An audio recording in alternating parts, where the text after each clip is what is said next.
Good morning, students.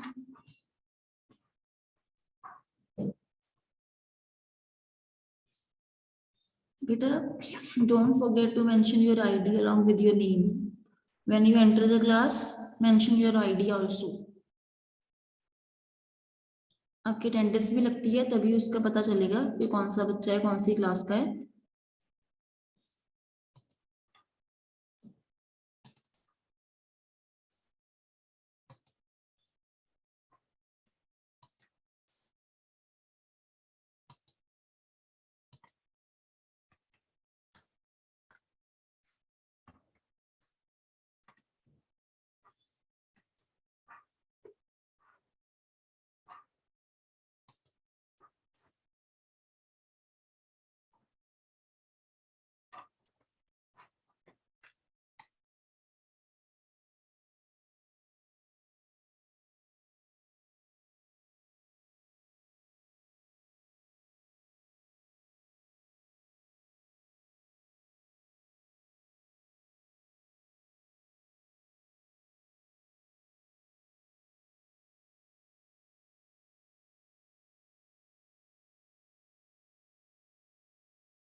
Yes, beta.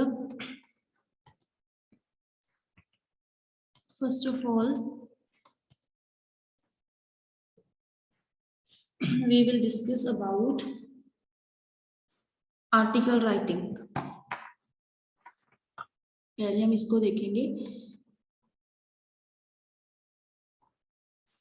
Article क्या होता है, कैसे लिखना है, क्या फॉर्मेट है इसका, क्या रूल है इसका. पहले इसे देखो ध्यान से. Writing an article is not at all an essay job. सबसे पहली चीज तो इसे ऐसे नहीं समझ के लिखना, ठीक है. इसे ऐसे मान के नहीं चलना कि ऐसे की तरह होगा, कि ऐसे की तरह लिख लेंगे चल जाएगा, नहीं, ठीक है. It is a skill in itself. ये अपने आप में भी एक स्किल है. विच इन्वॉल्व्स क्रिएटिविटी, जिसमें क्रिएटिविटी होगी. Students write lines by their own, they create sentences by their own. आप अपनी तरफ से sentences बनाओगे, खुद create करोगे. Wide range of vocabulary.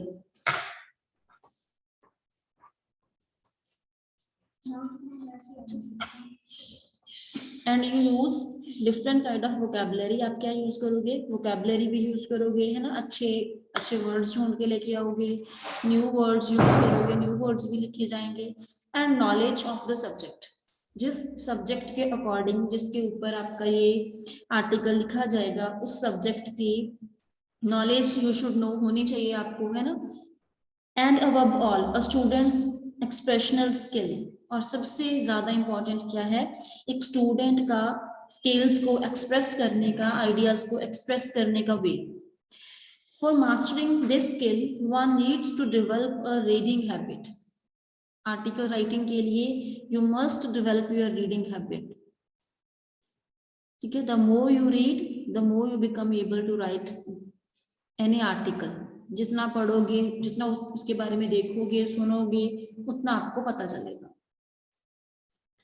Reading newspaper. उस रीडिंग हैबिट को डेवलप करने के लिए कौन सी चीजें फॉलो करनी चाहिए. You should read newspaper, you should read magazine articles, etc.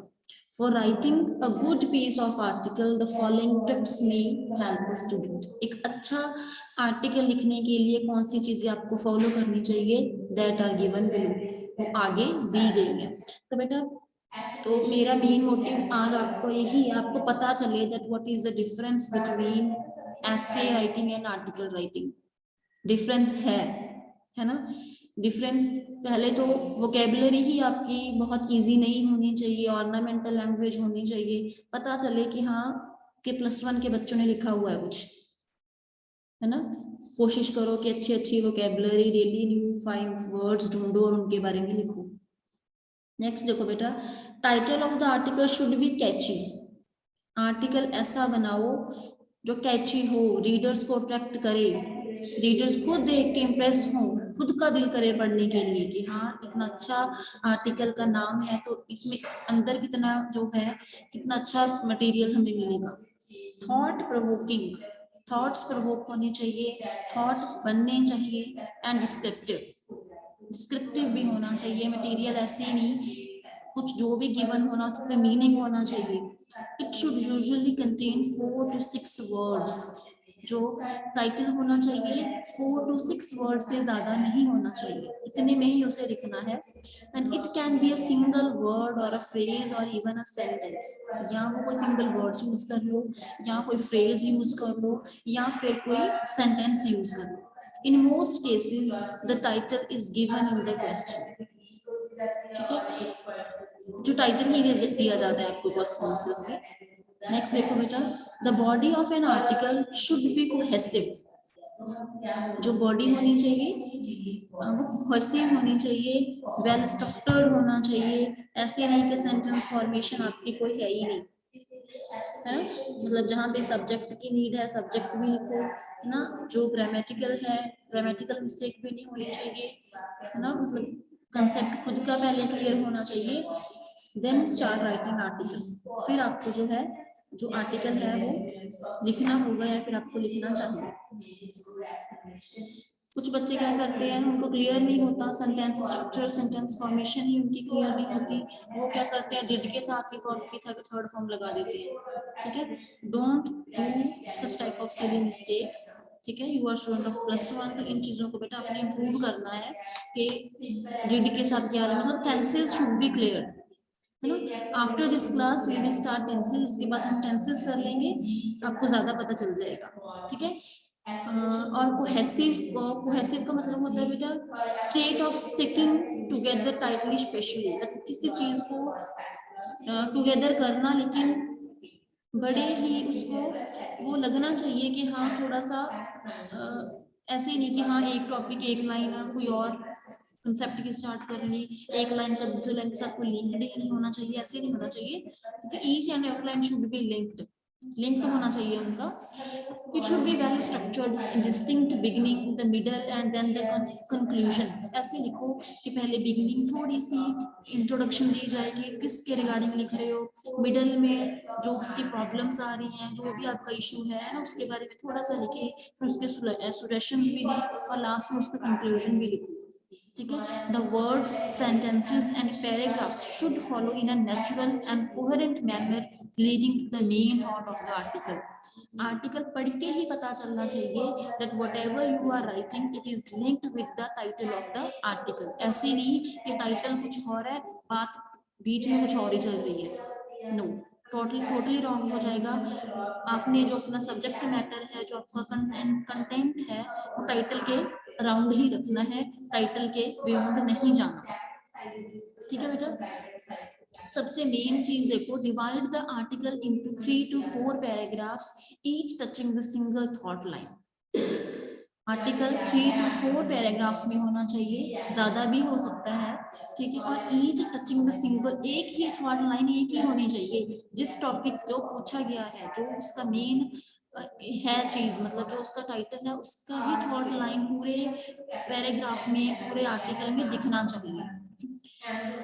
Right your article such a definite purpose, एक पर्पस लेके लिख के रखो कि हाँ इस चीज के इसके अराउंड ही मैंने लिखना है। Before you plunge into the mainstream, make sure whether you are writing to inform people, to persuade them, to entertain them, to convince them. ऐसा लिखो कि पढ़ने वाले की आंखें खुल जाए, पढ़ने वाले की अवेयरनेस हो, उसको पता चले, उसका एंटरटेनमेंट भी हो, उसको कन्विंस भी किया जाए, उसको मनाया भी जाए, उसको परसुएड भी किया जाए। ठीक है, सिर्फ सीरियस मैनर में भी नहीं लिखना, है ना, 2-3 एग्जांपल्स दे दो किसी चीज की, है ना, थोड़ा रीडर्स भी अफेक्ट होने चाहिए, इम्प्रेस्ड होने चाहिए, उनको भी लगना चाहिए that yes we are reading something, कि हम आज कुछ पढ़ रहे हैं, है ना। हम न्यूज़पेपर में देखते हैं पंजाबी में कितने आर्टिकल्स आते हैं बेटा, उनका जो टाइटल होता है वो ही इतना कैची होता है कि खुद दिल करता है न्यूज़पेपर उठाते ही, जब संडे को उसके साथ मैगजीन आती है, खुद दिल करता है कि हाँ आज ये आया है, इसको पढ़ना है, जब भी टाइम मिले उसको जरूर रीड करो। ठीक है, whether it is in Punjabi और इंग्लिश। नेक्स्ट है बेटा, अगर आपको बेटा ये चीज आएंगी, ये चीज आपको आ गई, है ना, only then you will become able to attempt question answers. अगर ये चीज आ गई ना, क्वेश्चन आंसर्स अपने आप आती जाएंगी। Next is the clarity of purpose will ensure clarity in the choice of your style. Purpose की क्लैरिटी होनी चाहिए आपकी चॉइस में, आपके स्टाइल में क्लैरिटी होनी चाहिए। ऐसे नहीं कि लिखने के पहले खुद को भी नहीं पता क्या लिखना है। नो, क्लैरिटी, कंसेप्ट की क्लैरिटी होनी चाहिए। कुछ भी चीज ऐसी नहीं होनी चाहिए कि रीडर्स उसके अगेंस्ट कुछ करें, है ना, कुछ मतलब पता चले क्लैरिटी। आपको अपने पॉइंट की भी क्लैरिटी होनी चाहिए, आपको अपने पॉइंट की, अपने कंसेप्ट की, अपनी राइटिंग की, अपने स्टाइल की, एवरीथिंग शुड बी क्लैरिफाइड होना चाहिए। Quite often enough information is given in the question statement and in the verbal visual inputs which accompany it. अगर आप उसके साथ कुछ visual input लगा रहे हो, कुछ verbal लगा रहे हो, उसका भी information clear होना चाहिए, ठीक है। Which needs only interpretation, editing, expansion of sentences, so students can be smartly utilize the same. तो सभी ने बड़ी स्मार्टली सभी चीजों को यूटिलाइज करना है, उन्हें देखना है। Don't forget to write the name of the writer. सबसे important thing, please keep it in a mind, जब भी आर्टिकल लिखना है don't forget to mention the name of the writer, who is writing the article which is mentioned in the question में mention होगा। अगर नहीं होगा then create by your own, अपनी तरफ से खुद क्रिएट कर लेना, but it should be there, होना चाहिए, मार्क्स काउंट किए जाएंगे, ठीक है। You may write it on the top, top पे लिखा जाएगा, ठीक है। मतलब जो आपका स्टाइल है आर्टिकल राइटिंग का, दैट हैज बीन चेंज्ड, वो चेंज हो गया। पहले हम क्या लिखते थे, नीचे लिखते थे, अब क्या लिखना है, below, just below the title, title के नीचे ही लिख देना है, ठीक है। May it must be written because you get value point of it. अब इसका एक सैंपल भी देखेंगे, सैंपल से आपको क्लेरिफिकेशन हो जाएगी। सैंपल में उन्होंने आपको हेडिंग दिया गया है, to check the spread of corona virus disease the Indian government declared the country-wide lockdown for 24 days, which extended to 19 days, more than for the 14 days, more than, and so on. Write an article on how this lockdown influenced the life of the people. Word limit is 150, 120 to 150. Everything is given, लेकिन आपको अपना नाम नहीं दिया गया। So you will create by your own, लेकिन उन्होंने heading में तो बताया कि that it will be given, लेकिन it is not given here, given नहीं होगा। So create it by your own। एक दो मिनट लगा के पहले सैंपल, ये तो सैंपल है, चलो 2-3 मिनट लगा के पहले उसका टाइटल पढ़ना कि पूछा क्या गया है, ठीक है। अब इसका हेडिंग बनाओ, हेडिंग खुद से बनाना है। इन्होंने कौन सा बना दिया, impact of lockdown on people in India, कि जो इम्पैक्ट था लॉकडाउन का लोगों के ऊपर कैसा रहा, बाय श्रुति क्लास, जो आपकी क्लास है। ये आपने एज इट इज ही लिखना है। You will write it in the centre of the line, copy की लाइन के सेंटर में लिखना है। सेम उसके नीचे आप अपना नाम भी लिखोगे, ठीक है। उसके बाद ये बेटा पूरा आपका आर्टिकल है, इसे 2-3 मिनट लगा के पूरी क्लास से रीड करो, okay. Then we will move further. Read कर लो बेटा, देखो कि कैसे वोकैबुलरी, कैसे सेंटेंस फॉर्मेशन राइटर ने यूज की है, कैसे पैराग्राफ चेंज कर दिए गए हैं। और एक चीज और माइंड में रखना, अगर पैराग्राफ चेंज करना है तो आपका टॉपिक भी चेंज होना चाहिए, कंसेप्ट भी चेंज होना चाहिए, थॉट लाइन भी चेंज होना चाहिए, ठीक है। मतलब एक बात एक पैराग्राफ में खत्म हो गई, जहां पे आप दोबारा से स्टार्ट कर रहे हो वहां पे कोई नई बात होनी चाहिए, क्लियर। इस बात का ध्यान रखना है पूरी क्लास में। उसका जो वेट है वो 40 kg है, ठीक है। और हमने बोल दिया कि उसका मास जो है, सॉरी 40 kg है, उसका वेट फाइंड करना। तो वेट कैसे निकालेंगे आप के ऊपर बात कर रहे हैं, मास की कैलकुलेशन है। 40 साथ में क्या मल्टीप्लाई हो जाएगा, स्मॉल जी कितनी वैल्यू है 9.8, जिसको हम अप्रॉक्सीमेट 10 ले सकते हैं।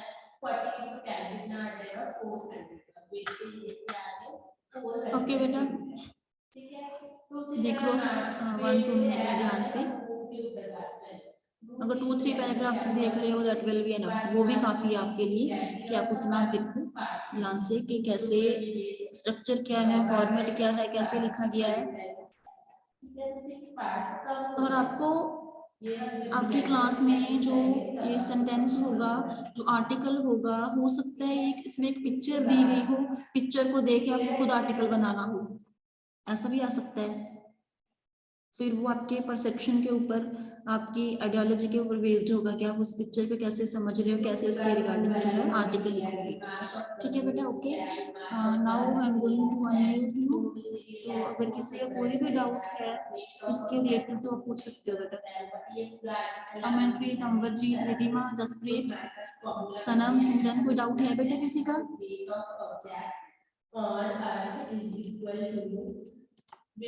यस बेटा, any doubt? No ma'am. Clear हो गया सारा कंसेप्ट? Yes ma'am. उसके बाद मास के लिए क्या क्या बेटा, जो मास होता है वो 6 into 10⁻24 kg है। उसका रेडियस 6.4। और कोई डाउट है बेटा इंग्लिश में? कल की डायरी है आपकी, द ब्राउनिंग वर्जन जो चैप्टर है उसकी एक बार रीडिंग लेके आना, देख के आना अच्छे से कि इस चैप्टर में क्या है। हम उसकी समरी, उसका थीम, उसकी करेक्टर लिस्ट, उसका एनालिसिस, सारी चीजें डिस्कस करेंगे। ठीक है, तो एक बार अच्छे से रीड करके लेके आना। जो सिलेबस अभी तक हो गया, जितना मैंने आपको, this is just your revision, ये आपकी जस्ट रिवीजन चल रही है। ठीक है, टेस्ट अभी आपके होंगे, है ना, फिर आपके एग्जाम्स भी होने हैं। तो यहाँ तक जो मैंने आपको जो भी करवाया, किसी को कुछ भी डाउट है अभी तक जितना भी हो गया? यस बेटा, रिधिमा, सनम, स्पीक अप। किसको कोई भी डाउट है? No ma'am. Okay, No, everything ma'am. Is okay, okay, very good. तो ग्रामर कंसेप्ट ऑलमोस्ट हमारे सारे हो गए। टेंसेस एक बार मैं सोच रही हूँ कि आपको करवा दूँ, क्लियर हो जाएंगे कंसेप्ट्स। अगर कोई और चैप्टर है जो आपको लगता है कि मुझे पहले करवा देना चाहिए, तो आप बेटा आप बता सकते हो। वो चैप्टर यू फील कि पहले हो, जिसमें कोई डाउट्स हैं, क्लैरिफिकेशन नहीं है कुछ भी, तो आप बेटा वो चैप्टर मुझे पहले बता दो। है बेटा कुछ ऐसा? तो कितना रहेगा देखो, 20। बोलो बेटा, कोई बात नहीं, feel free to say anything. कोई भी डाउट है, कुछ ऐसा कंसेप्ट है जो आप फील कर रहे हो कि पहले करवा दो। कोई और टॉपिक आपकी नोटबुक में पूरी जैसे मैम एक बार टेंसेस करवा दो। ओके बेटा, कल करेंगे फिर, ठीक है, कल टेंसेस ही करेंगे विद एक्सरसाइज के साथ ही करेंगे। अब बेटा अपने अटेंडेंस लगवा लो। अंबरजीत, सिमरनप्रीत, सनमप्रीत, रिधिमा, जसप्रीत, जसकरण, अमनप्रीत, एक बच्चा और था वो चला गया, आई डोंट नो कौन था वो, मेरे भी माइंड में नहीं। चलो ओके बेटा, मिलते हैं फिर नेक्स्ट क्लास में, ठीक है। Goodbye, take care, have a nice day.